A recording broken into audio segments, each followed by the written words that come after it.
홍세화의 세느강은 좌우를 가르고 한강은 남북을 가른다라는 책이 있는데, 이 책을 보게 되면 이러한 내용이 나옵니다. 인간은 누구나 사회 안에 살면서 자기보다 못한 인간이 있기를 기대한다. 자기는 중심에 있기를 기대하고 다른 사람은 주변에 있기를 기대한다. 소수 외국인을 차별하고 멸시하고 내쫓을 때 내국인의 마음은 왠지 모르게 편하고, 차별받지 않는 지역에 속한 사람들은 왠지 모르게 즐겁다라고 쓰여져 있습니다. 여러분, 사람들은 끼리끼리 모이는 것을 좋아합니다. 그래서 다른 것에 대해서 이해하기보다는 자기가 다른 것에 대해서는 배척을 하게 되죠. 틀렸다고 하고 편을 가르는 모습을 우리는 주위에서 쉽지 않게 볼 수 있습니다. 이것을 좀 더 크게 보자면, 이렇게 편을 가르는 끼리끼리의 모습은요, 우리 사회의 모습이기도 합니다. 우리 사회를 끊임없이 달구는 쟁점 중에 하나는 바로 이념 논쟁일 것입니다. 우리가 흔히 말하는 좌파와 우파, 거기에 양념처럼 따라붙는 진보와 보수라는 말이 그것이죠. 그런데 한국 사회의 이 좌우파 논쟁은요, 단순히 이념상의 논쟁이 아니라 더 깊이 거슬러 올라가면 우리 민족의 아픔인 분단의 역사와 맞물려 있다는 것을 알 수 있습니다. 이런 것들에 영향을 미치면서 우리 사회는 이념적으로 분열되어져 가고 왜곡된 모습으로 변질되어 간 것이 바로 안타까운 우리 오늘날의 모습이기도 합니다. 지역으로도 나누고, 학력으로 나누고, 소득 수준으로도 또 나누고, 강북, 강남으로 나누고, 계속해서 나누는 것이 우리 사회의 모습이기도 하죠. 그런데 이것을 단순히 사회적인 문제가 아니라 우리 자신을 정직하게 보더라도요, 하나를 이루기보다는 무언가 편을 가르고 있다는 것을 우리는 인정할 수밖에 없습니다. 오늘 우리가 읽은 예배서 교회가 존재했던 시대 때도 이러한 갈등이 있었던 시대였는데, 그 갈등의 주체는 바로 유대인들과 이방인들이었습니다. 당시 유대사회에서 유대인과 이방인이 한 울타리 안에 있다는 것은요, 이건 상상도 할 수 없는 일이었습니다. 오늘 본문 11절과 12절을 보더라도 바울은요, 유대인과 이방인을요 철저하게 구분시킵니다. 너희는 이방인이고 할례받지 않은 자들이고 그리스도 밖에 있었고 약속의 언약들에 대해서는 외인이고 세상에서 소망도 없고 하나님도 없는 자라고 딱 잘라 말하죠. 실제로 당시 유대인들은요, 이방인들을 지옥의 땔감 정도로 여겼습니다. 정말로 경멸했어요. 뿐만 아니라 당시 이스라엘의 성전의 구조를 보게 되면 이방인들을 철저히 배제시키는 그런 구조로 되어 있었다고 합니다. 성전 벽이요, 이방인들을 가로막고 있었고요, 그 벽에는 이방인들이 이를 넘어설 경우 사형에 처한다는 경고문이 새겨져 있었다고 합니다. 유일하게 이방인들에게 허용된 장소가 있었는데, 이방인의 뜰이라고 불리는 것으로 성전 바깥에 낮은 곳에 위치해 있었습니다. 이렇게 유대인들은 자신들과 이방인들을 철저하게 가르고 편을 지었습니다. 절대 이들과 섞일 수 없다는 것이죠. 그래서 오늘 본문 14절에서 사도 바울은 이 벽을요, 원수되게 만드는 것, 중간에 막힌 담이라고 하였습니다. 그런데 놀랍게도 당시 예배소 교회는 유대인과 이방인이요 함께 공존하고 있었던 공동체였어요. 섞일래야 섞일 수 없는 두 무리가 교회라는 곳에서 같이 모인 겁니다. 여러분, 이것이 어떻게 가능하게 되었을까요? 오늘 우리가 읽어본 본문을 읽기 앞서 바로 앞부분인 2장 1절에서 10절까지를 보게 되면 하나님이 우리를 어떻게 구원했는지를 설명하면서 성도에게 있어서 가장 큰 기쁨이자 축복인 구원에 대해서 이야기를 하고 있습니다. 그러다가 오늘 본문 11절을 보게 되면 그러므로라는 접속사를 사용하면서 구원의 또 하나의 축복을 오늘 우리에게 이야기하고 있습니다. 그것이 무엇이냐면 바로 하나됨입니다. 여러분, 구원은 하나님과 우리와의 단절되었던 수직적인 관계를 회복시키죠.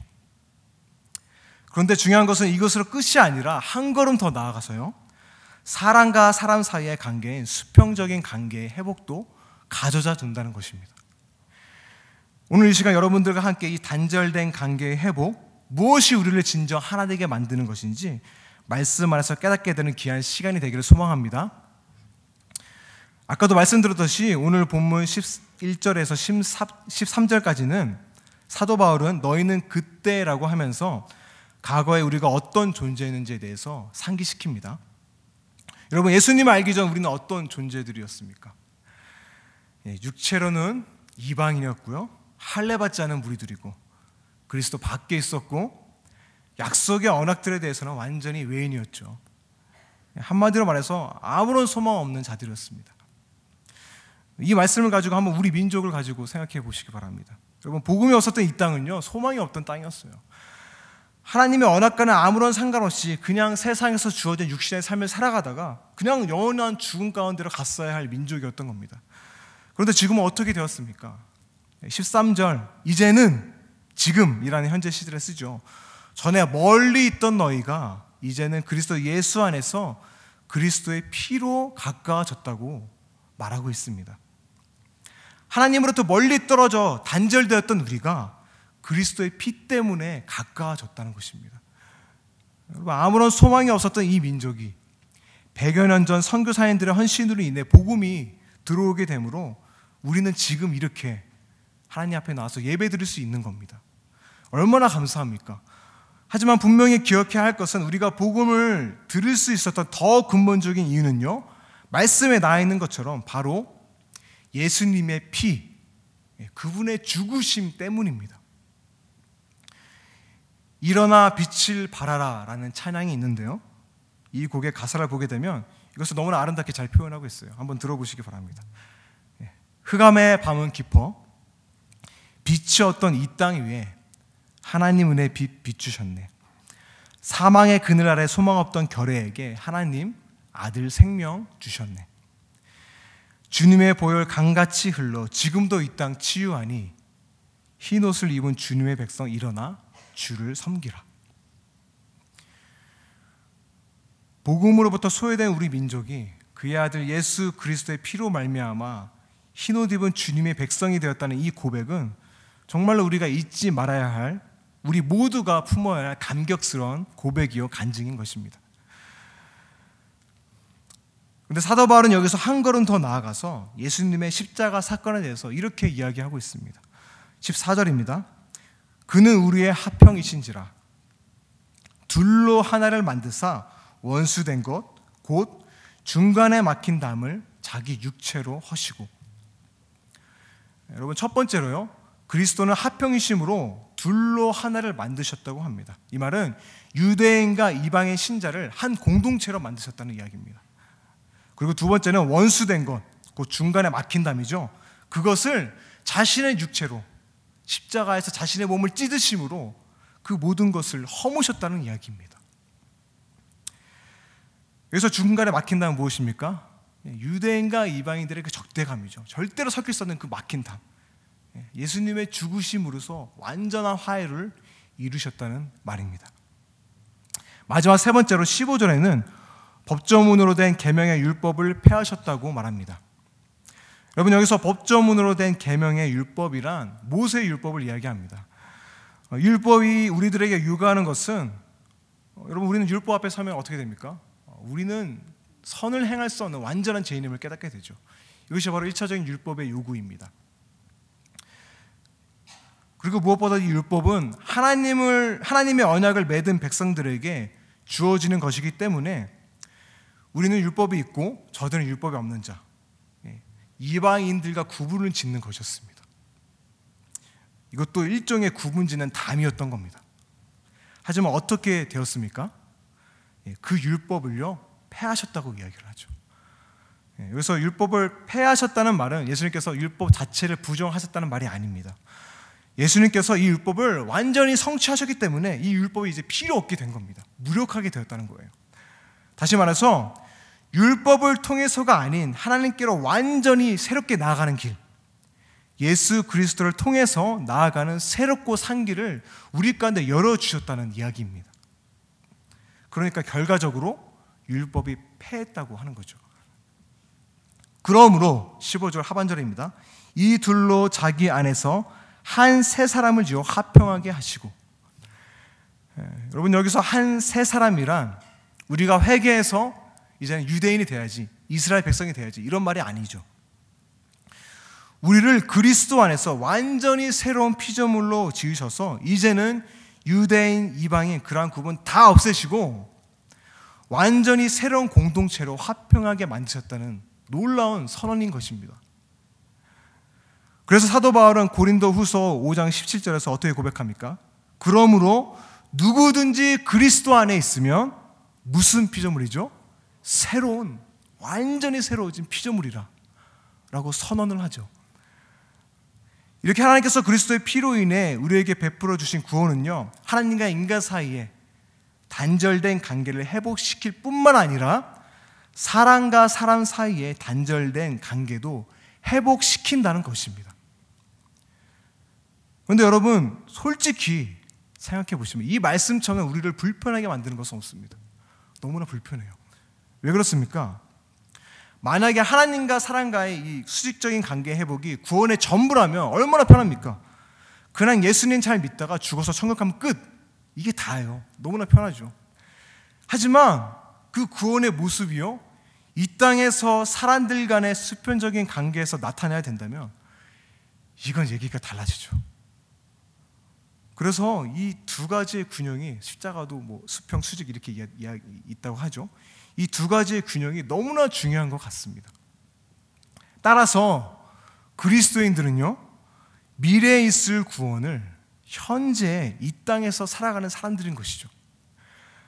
그래서 여러분들이 구원받은 자들이라면 반드시요, 공동체 안에 속해 있어야 됩니다.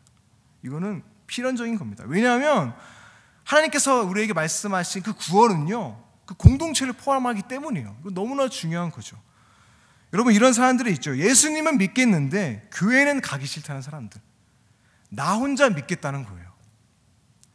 여러분, 이런 사람들은 요즘 어떻게 부릅니까? 가나안 성도라고 이야기를 하죠. 여러분, 가나안을 거꾸로 하면 어떻게 되죠? 안 나가죠. 안 나간다는 겁니다. 싫다는 거예요. 예수님을 믿겠는데 안 나가, 싫다는 겁니다. 요즘 여러분 시대가 흐를수록요, 이런 가난한 성도들이 계속해서 늘어나고 있다. 여러분 심각해요. 계속해서 교회를 떠나는 성도들이 늘어나고 있다는 겁니다. 폴 투리니에라는 사람이, 여러분 죄송합니다, 이런 재미있는 말을 했습니다. 혼자서는 할 수 없는 것이 둘이 있다. 하나는 결혼이고 또 하나는 그리스도인이 되는 것이다 라고 이야기를 했습니다. 나는 구원받았다고 하면서 교회에 나가지 않고 관계 안에 속하지 않는다는 것은요, 여러분 온전한 성도가 아니라는 이야기입니다. 여러분, 이것을 그냥 단순히 교회에 출석하는 걸로 이해하시면 안 됩니다. 우리가 예배만 드리는 것을 신앙생활의 전부라고 생각할 수 있는데, 여러분 이것은 너무나 큰 착각이죠. 여러분, 교회 안에서 공동체성이 가장 극명하게 드러나는 것이 어디입니까? 바로 소그룹 아닙니까? 그렇죠? 어떤 교회에서는 셀이라고도 얘기하고, 뭐 공동체, 뭐 구역이라고도 얘기하죠. 우리 교회에서는 뭐라고 부르죠? 목장 모임이라고 이야기를 합니다. 여러분, 목장 모임이 시작한 지 몇 주 안 됐죠? 여러분들은 목장 모임을 어떻게 생각하실지 모르겠지만, 여러분들의 목장에 속해 있냐 안 속해 있느냐는 너무나 중요한 문제인 것입니다. 그냥 요즘 교인들이 하니까 하는 거고, 그냥 좋으니까 하는 게 아니죠. 목장 모임을 하는 이유는요, 그만큼의 성경적이고 신학적인 이유가 있기 때문입니다. 여러분, 예배의 중요성은 뭐 제가 이로 말할 수 없습니다. 아무리 강조해도 지나침이 없습니다. 하지만 그만큼 또 중요한 것이요, 바로 목장 모임인 것인 거예요. 소그룹으로 관계 안에 속해 있는 것이 너무나 중요한 것입니다. 왜 그렇습니까? 우리가 구원받았으면 더 이상 내 중심적인 삶이 아닌, 그렇죠? 예수님께서 말씀하신 이웃을 사랑하는 삶을 살아가야 되는데, 이런 삶을 살아가려면 어떠한 것이 가능합니까? 여러분, 사랑을 하려면요, 대상이 있어야 되잖아요. 사랑할 대상이 없는데 어떻게, 관계가 없는데 어떻게 사랑을 합니까? 하지만 이 관계도요, 그냥 추상적인 관계가 아니죠. 정말 친밀한 관계에서만 가능하죠. 예배드리고 아무런 관계 시간 쏙 하면 이런 관계를 경험할 수 없어요. 근데 우리가 소그룹 안에 들어가서 친밀한 관계 안에 들어가면 그 사랑을 할 수 있는 그런 최적의 그런 공간인 것입니다. 바로 이 친밀한 공동체 안에서만 가능한 것이고요. 이것을 충만하게, 그 사랑을 충만하게 경험할 수 있는 것이 바로 여러분 목장 모임인 것이에요. 여러분 성장반이나 제자반이 강력한 이유도요, 소그룹으로 모이기 때문입니다. 그렇죠. 성경 공부를 할 거면 그냥 다 모여서 이렇게 강의하면 되지 않습니까? 근데 우리의 신앙을 성장시키고 삶을 변화시키는 것은요, 바로 이 관계 안에서의 훈련입니다. 예수님도 12제자 소그룹으로 모여놓고 공동체를 이루면서 관계 안에서 제자들을 훈련시켰죠. 그래서 여러분 목사님들이 예배 드리는 것만이 온전한 시간 생활이 아니다, 목장 모임 참석해야 됩니다, 성장반, 제자반 참석하십시오 라고 하는 이유가 그냥 하는 말이 아니죠. 여러분 어떨 때는 이 말이 부담스럽고 막 내 삶을 침모하는 것 같고 어쩔 때는 도망가고 싶기도 하지만 여러분 이 부담스러운 말이요, 결국에는요 우리를 신앙적으로 더 살리고 성장시키는 그런 초청인 것입니다. 여러분 예배가 하나님과의 수직적인 관계를 말한다면 이 소그룹 모임은요 수평적인 관계라고 말할 수 있습니다. 이 두 가지가 잘 조화를 이루어야 합니다. 구원이 이 두 가지 모두를 포함하기 때문입니다. 여러분 더 나아가서 이 공동체의 중요성은요, 삼위일체 하나님과의 속성과도 이렇게 맞물리게 됩니다. 여러분 만약 하나님이 삼위 하나님이 아니라 홀로, 성부 하나님 홀로 계셨다고 한번 상상해 보십시오. 그렇다면 이 하나님은요 어떤 하나님이죠? 결코 사랑의 하나님이 될 수 없죠. 왜 그렇습니까? 사랑은 둘 이상의 관계 속에서만 존재하는 것이기 때문이죠. 아무리 혼자 사랑한다고 하지만 여러분 혼자 사랑하는 것은 뭡니까? 결국엔 이기적인 사랑 아닙니까? 하지만 하나님은 어떻게 존재하시죠? 성부, 성자, 성령, 이 세 위격으로 존재하십니다. 아버지, 아들과 성령은 서로를 영화롭게 하고 서로에게 자신을 내주는 정말로 아름다운 사랑의 공동체의 모습인 것입니다. 그래서 공동체는요 하나님의 창조하신 너무나 귀한 것입니다. 여러분 이것을 귀히 여기시고 축복으로 여기시기 바랍니다. 최초의 인간이 아담과 하와도 이렇게 이 공동체 안에서 살아가도록 되었어요. 하지만 여러분 이 아름다운 공동체가 깨어지게 됩니다. 왜 그렇습니까? 우리가 아는 바와 같이 죄 때문에 이 공동체가 깨어져요. 죄는요 하나님과 우리를 단절시킬 뿐만 아니라 사람과 사람 사이에서도 단절시켜버렸습니다. 분리시켜버렸어요. 그래서 그 공동체가요 완전히 산상조각 깨어져 버린 거죠. 서로 미워하고 다투고 죽이고, 그게 구약의 역사인 것입니다. 하지만 오늘 본문 16절 말씀은 우리에게 이렇게 이야기를 하죠. 십자가로 이 둘을 한 몸으로 하나님과 화목하게 하려 하심이라. 예수님의 십자가의 죽으심으로 인해 우리는 하나님과 화목하게 될 것뿐만 아니라 서로와 서로 사이도 화목하게 되므로 죄로 인해 깨어진 공동체를 회복하셨다는 것입니다. 회복시키신 것입니다. 그리고 이어서 사도 바울은 놀라운 선언을 하죠. 18절부터 19절까지 있는데 우리 함께 읽도록 하겠습니다. 시작. 이는 그로 말미암아 우리들이 한 성령 안에서 아버지께 나아감을 얻게 하려 하심이라. 그러므로 이제부터 너희는 외인도 아니요 나그네도 아니요 오직 성도들과 동일한 시민이요 하나님의 권속이라. 아멘. 여러분 사도 바울은 오늘 우리에게 무엇이라고 이야기하고 있습니까? 예수 그리스도의 십자가의 사건으로 인해 원수였던 이방인들도 한 가족이 되었다는 놀라운 선언을 하죠. 여기서 우리가 주목할 단어는 하나님의 권속이라는 단어죠. 여러분 이 권속이라는 단어는요 가족을 가리키는 단어입니다. 예전에 국형준 목사님께서 이런 설교를 하셨죠. 교회는 가족입니다. 그래서 예수 가족교회를 설립하고 계시는데 이런 말씀을 나누신 적이 있습니다. 예수님께서 십자가에서 돌아가시기 전에 자신의 어머니 마리아와 요한을 앞에 두고 마리아를 향해서 이렇게 말씀하시죠. 여자여 보소서 아들이니이다. 여러분 갑자기 왜 어머니에게, 어떻게 보면 좀 이상하죠, 왜 여자여라고 이렇게 말하는 걸까요? 그리고 또 이번에 또 이렇게 이야기합니다. 요한에게 이렇게 말합니다. 보라 내 어머니다. 여러분, 이것이 무슨 그림이죠? 마리아의 입장에서는요, 십자가에서 아들을 잃는 상황입니다. 하지만 그 십자가 밑에서는요, 새로운 가족이 태어나고 있죠. 이 가족은요, 그리스도의 몸된 교회, 혈연 관계를 완전히 뛰어넘어선 공동체 안의 모든 관계를 나타내는 것입니다. 그래서 교회라는 공동체는요, 흡사 가족과 같은 모습이어야 합니다. 하지만 우리의 현실은 어떻습니까? 가족과 같아야 되는데, 교회가 이 신앙 공동체가 정말 가족과 같은 친밀한 그런 공동체여야 되는데, 하나가 되지 못하고 경쟁하고 시기하고 분열되는 것을 우리는 종종 보게 되죠. 그래서 사도 바울은 이것을 이미 알고요, 우리에게 이렇게 권면하죠. 성령이 하나 되게 하신 것을 힘써 지키라. 너희는 힘써 지켜야 한다라고 이야기를 합니다. 우리를 하나 되게 하신 예수님의 십자가의 그 고난을 생각한다면요, 우리는 하나됨을 위해서 마땅히 힘써야 한다는 것이죠. 필립 얀시라는 사람은 이것에 대해서 이렇게 이야기를 합니다. 세상에 완벽한 배우자, 완벽한 부모, 완벽한 자녀들은 없다. 여러분 공감하십니까? 가족 구성원들이 완벽하지 않다고 해서 가족이라는 제도를 포기할 수 없다. 그럴진데 왜 우리가 교회를 포기해야만 하는가? 그렇죠. 여러분, 교회 공동체가 가족의 모습이라는 것은요, 우리에게 너무나 많은 것을 이야기해 줍니다. 가족은요, 출생 자체로 이미 한 식구가 되어버립니다. 내가 선택해서 여기서 태어나지 우리 선택권이 없어요. 그냥 어찌어찌 하다 보니까 가족이 되어버린 거예요.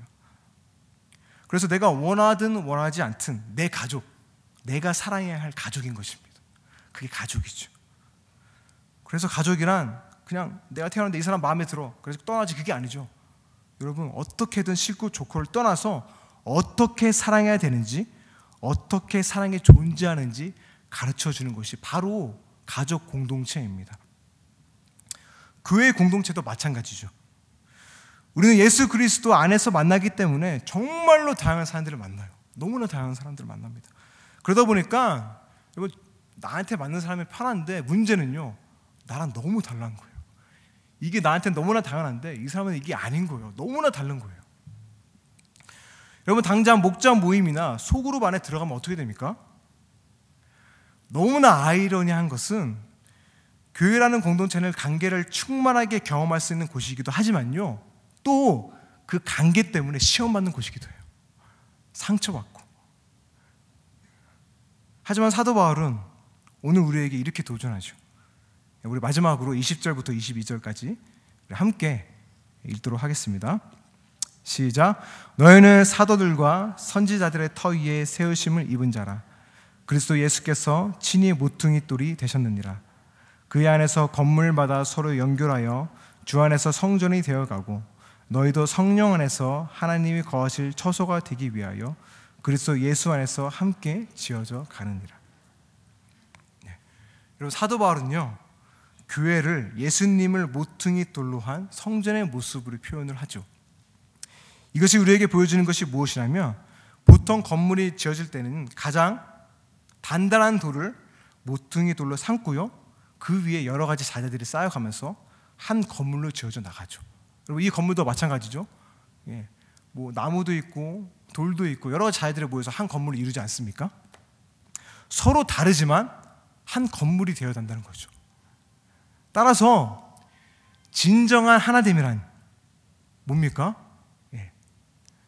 진정한 하나됨이란 모두가 똑같아지는 것이 아니죠.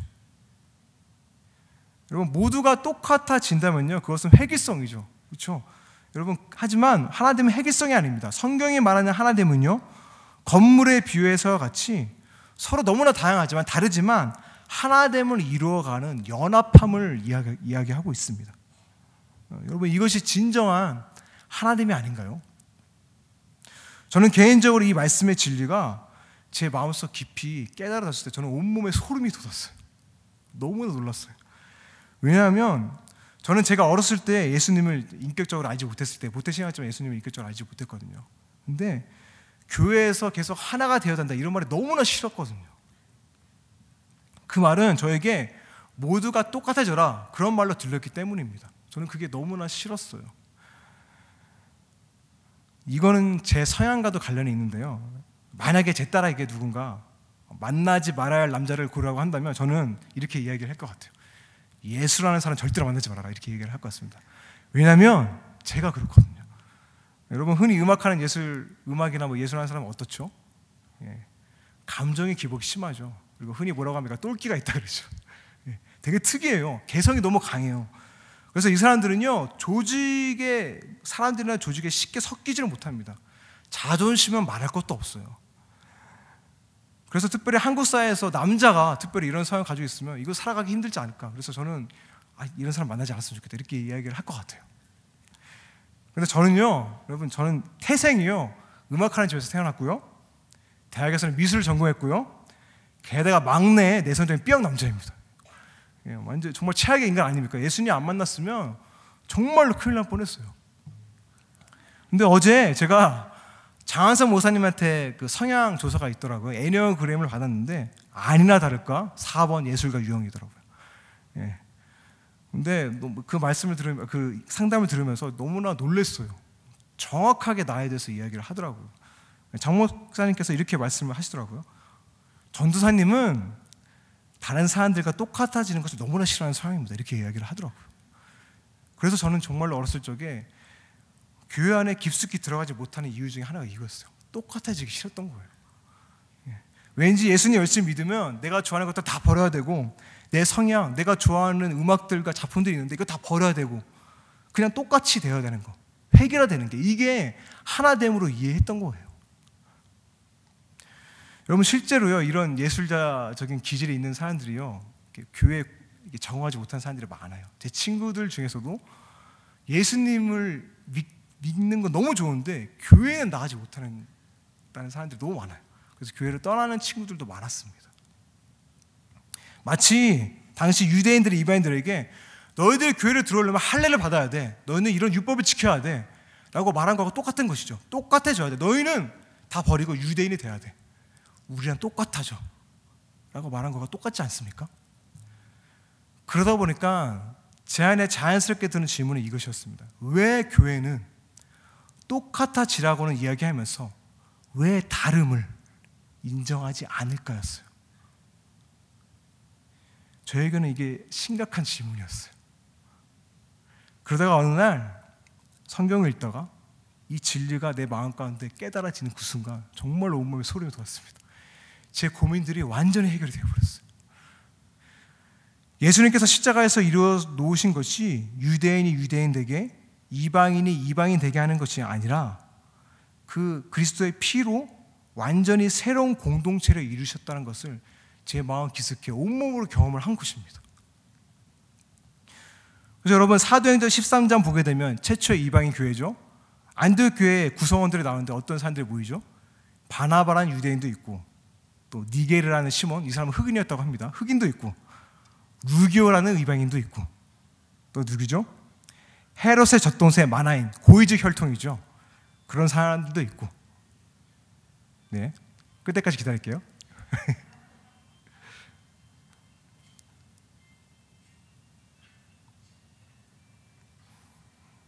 네, 축복합니다. 네. 그리고요, 예수를 핍박했던 사울도 있었습니다. 여러분 이건 만날래야 만날 수도 없고요, 뭐 어울려야 어울릴 수 없는 사람들이죠. 그런데 놀랍게도 이들은 공동체를 이루었고 한 교회를 이루었다는 겁니다. 여러분 세계 역사상 남자와 여자, 주인과 노예가 동등하게 모인 기관이 어딘지 아십니까? 바로 교회예요. 다름을 인정하고 예수 안에서 진정한 하나된 연합을 이루는 것이 바로 교회였습니다. 이것이 가능할 수 있었던 것은 오늘 우리가 말씀을 보셨던 것 같이 유대인이나 헬라인이나 종이나 자유인이나 남자나 여자 모두가 그리스도 예수 안에서 하나가 되게 하셨기 때문입니다. 여러분 이것이야말로 나라와 나라를 뛰어넘고 문화와 문화를 뛰어넘고 인종을 뛰어넘는 모든 사람을 능히 구원하는 생명의 복음 아닙니까? 뿐만 아니라 예수 그리스도를 믿어 구원을 얻는다는 이 복음의 원리는 모든 갈등과 반목 가운데 있는 사람들을요, 예수 안에서 하나로 만드는 강력한 진리인 것입니다. 그래서 우리를 진정 하나 되게 만드는 것은요, 바로 예수 그리스도 안에서만이 가능한 것입니다. 이 말씀 여러분 기억하시기 바랍니다. 한 가지 말씀만 이야기만 하고 말씀을 마치도록 하겠습니다. 여러분, 만약에 피아노 100대가 있다고 생각합시다. 여러 가지 100대가 있는데 100대가 콘서트를 연다고 한번 생각해 보십시오. 만약에 서로의 음을 듣고 맞추려 한다면요, 이건 뭐 난리가 나겠죠. 불효타음을 낼 겁니다. 맞추기 정말 힘들죠. 하지만 지휘자의 그 지휘에 맞춰서 연주를 한다면 어떻게 됩니까? 아름다운 화음이 날 겁니다. 여러분, 화음이라는 게 뭐죠? 서로 다른 음이 모여서 내는 게 화음이죠. 똑같으면 화음이 나지 않아요. 다르기 때문에 아름다운 화음이 나는 겁니다. 그리스도의 몸인 교회도 마찬가지입니다. 서로에게 맞추려고 하는 것이 아니라 여러분들 각각 예수님의 지위에 맞춰서 연주를 한다면요, 이 다름이요, 아름다운 하모를 이루면서 화음으로 나요. 이게 진정한 연합이고 아름다운 공동체입니다. 서로 다른 음을 치지만 화음을 내듯이 서로 다르지만 그리스도의 향기를 드러내는 것은, 이것이 바로 연합이고 하나됨입니다. 그래서 여러분, 관계 때문에 저 사람과는 너무 힘들어 라고 생각하지만 말고, 과연 나는 저 사람과 어떤 화음을 낼 수 있을까, 이렇게 생각하시기 바랍니다. 그리고 만약에 목자 모임이나 성장반이나 제자 모임 그룹에 이 사람은 정말 나랑 맞지 않아, 그런 사람이 있다가 하면요, 여러분 정말로 감사하셔야 돼요. 왜냐하면 하나님께서 너무나 큰 은혜를 부어주시는 겁니다. 왜냐하면 그 사람 통해서 나를 발견할 수 있고요, 그 사람 때문에 내가 성장해 갈 수 있거든요.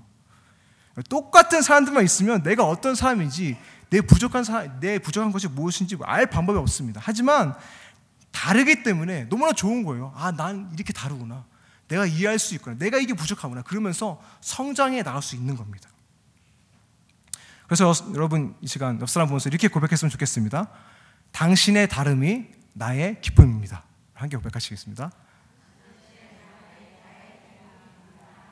네. 사랑하는 해성교회 성도 여러분, 교회는요, 그리스도의 피값으로 일구어낸 생명과 같은 공동체입니다. 그래서 오늘 말씀에서와 같이 구원받은 새 사람으로서 하나님의 성전으로 살아가는, 하나됨을 이루는 복된 삶을 살아가시기를 간절히 소망합니다. 함께 기도하시겠습니다.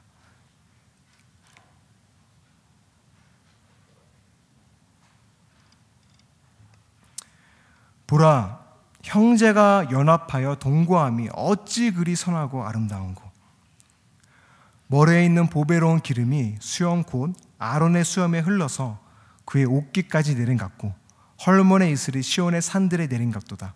거기서 여호와께서 복을 명령하셨나니 곧 영생이로다. 사랑의 주님, 죄로 인해 깨어지고 불협화음만이 난무하는 이 땅에 예수 그리스도를 보내주심으로 우리를 구원해 주셔서 감사합니다. 예수님께서 죽으심으로 이뤄놓은 그 구원의 길이 하나님으로 나아가는 길뿐만 아니라 사람들 간에 가로막고 있는 벽을 허무는 것임을 이 시간 말씀을 통해서 알게 되었습니다. 하나님, 이 말씀을 우리 마음속 깊이 간직하게 해주시고 성령이 하나 되게 하신 것을 우리가 힘써 지켜나가게 해주시고, 예수님께서 그렇게 하셨던 것 같이 불협화음을 은혜의 화음으로 바꾸는 복된 성도들 되게 하여 주시옵소서. 예수 그리스도의 이름으로 기도하였습니다. 아멘.